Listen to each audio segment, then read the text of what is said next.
अब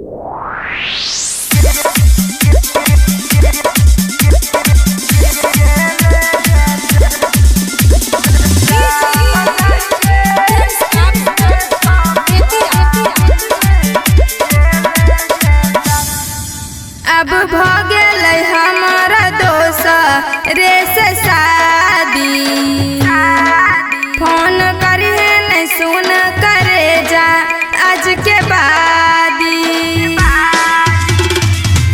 नैहर में हमरे तू रहले आ बाबू सोना कहले गे जान तो जाई के किए ससुरबा भूले गेले गे जान तो जाई के किए ससुरबा भूले गेले गे जान। गे बता ना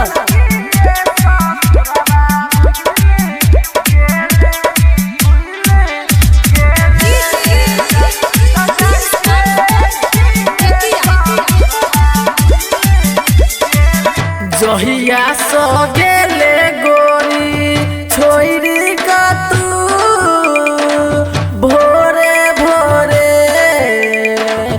कानै छी याद में तोरा बैठ हम लोरे लोरे। के ना तोरा समझैयौ रे अपन दिल के हाल बतैयौ रे। पहिले तू लभर हमरा कहले आ सब ना देखले गे जान तो जाई गे किए ससुरबा भूले गेले गे जान तो जाई गे किए ससुरबा भूले गेले गे जान।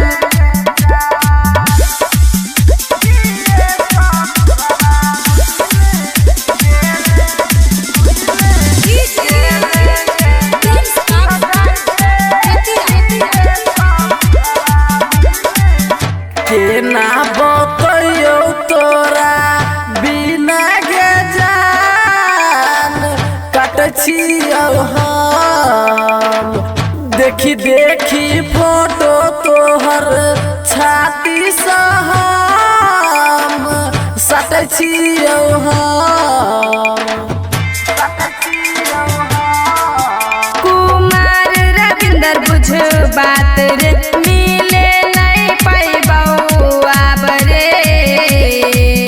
मनीषिया सिकंदर कहो तू हमारा कहने लगे जान तो जाई के किए ससुरबा भूले गेले गे जान तो जाई के किए ससुरबा भूले गेले गे जान। गे बता ना Presented by Mithila Recording Studio.